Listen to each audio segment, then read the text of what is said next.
हमारी ज़िंदगी में जो अहम चीज़ें हैं, शायद उनमें से एक जो सबसे अहम है वो मोबाइल है। और मोबाइल के ऊपर जो हमारी डिपेंडेंसी है वो सिर्फ साइकोलॉजिकल नहीं है, फिज़िकल भी हो गई है। कुछ काम ऐसे हैं जिनमें वाकई हमें मोबाइल की बहुत ज़रूरत होती है। और जैसे हमारे कुछ बैंक के मामलात हैं जो उसके थ्रू करने पड़ते हैं, कुछ रिकॉर्ड आपका मोबाइल के अंदर ही होता है। और कुछ लोग जो बहुत ज़्यादा ऑर्गेनाइज होते हैं तो उन्होंने अपनी सेहत का रिकॉर्ड और चीज़ें भी मोबाइल में रखी होती हैं। और साथ बहुत बड़ी साइकोलॉजिकल डिपेंडेंस भी है, नफ्सियाती इसकी एडिक्शन भी है। तो मैंने पिछले दिनों एक आर्टिकल पढ़ा और उस आर्टिकल में ये लिखा हुआ था कि बावजूद इस बात के कि ये सबसे ज़्यादा अहम चीज़ हमारी ज़िंदगी में बन गया है स्मार्टफ़ोन, लेकिन साथ साथ वो लोग जो इसकी शिकायत करते हैं और जिनको इस बात से गिला है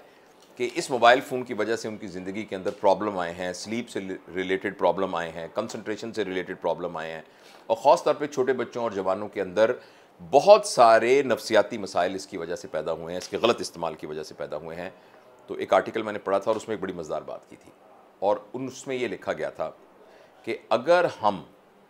एक स्टडी करके देखा गया है कि 2 घंटे रोज़ाना हमारे जो एक्टिव टाइम है उसमें हम तय कर लें कि हमने मोबाइल से नागा करना है, यानी 2 घंटे के लिए मेरा रोज़ा है और मैंने मोबाइल इस्तेमाल नहीं करना और उसको बिल्कुल ऑफ कर दें, और 7 दिन, हफ्ते के 7 दिनों में से एक दिन आप तय कर लें, जैसे फजर की नमाज़ पढ़ने के बाद उसको ऑफ कर दें और अगले दिन फजर की नमाज के बाद उसको खोलें, और चाहे शुरू में आप सिर्फ इतवार के दिन, छुट्टी के दिन ऐसा कर लें, या कोई सा भी दिन एक मुकर्रर कर लें। अगर फ़र्ज़ करें आपके काम का इससे ताल्लुक़ है, हर्ज होता है, तो बेशक आप छुट्टी का दिन कर लें। तो ये देखा गया है कि जिन लोगों ने इसको प्रैक्टिस किया और मुतवातिर प्रैक्टिस किया, उनकी जो सबसे अहम चीज़ ये हुई कि उनकी मेंटल हेल्थ बेहतर हुई। नंबर 2, फोकस करने की एबिलिटी उनकी बेहतर हुई, फोकस करने की एबिलिटी बहुत बेहतर हुई। यंग बच्चे जो थे उनका जो एकेडमिक फोकसिंग थी, किताब को पढ़ना, पढ़ के उसके इल्म को अब्जॉर्ब करना और फिर उसको रिटेन करना, ये उनकी एबिलिटी बेहतर हो गई। और ये भी देखा गया कि बड़े लोगों के कुछ रिश्ते जो हैं वो भी स्ट्रॉन्ग इसलिए हुए कि उनको फोकस करना ज़्यादा आ गया,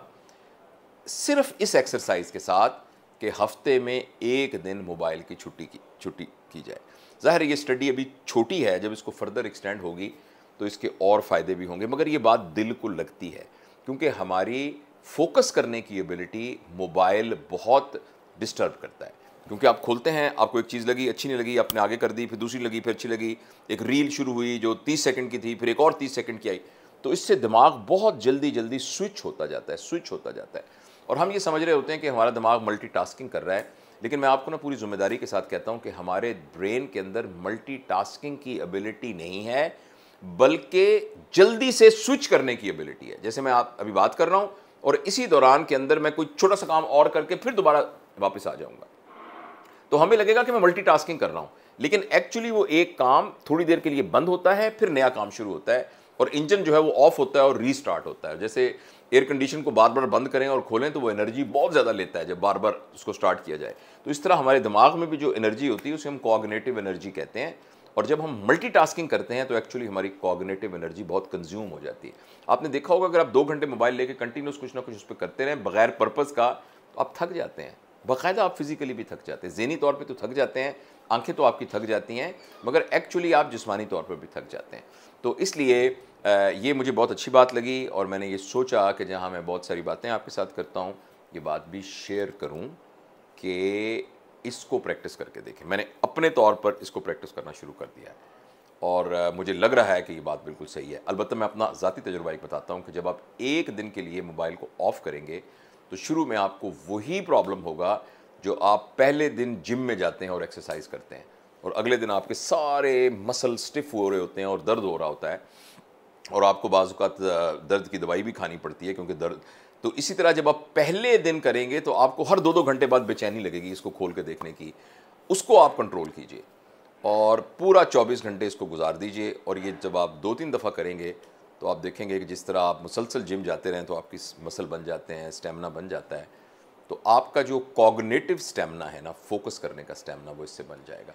तो मैं ट्राई करके देखता हूँ और मैं कर भी रहा हूँ और इंशाल्लाह जब इसका कोई नतीजा निकलेगा तो वो भी आपके साथ शेयर करूँगा। लेकिन ज़्यादा बेहतर ये होगा कि आप इसका नतीजा ख़ुद निकालें और ये इतना मुश्किल नहीं है। ये करके देखिए।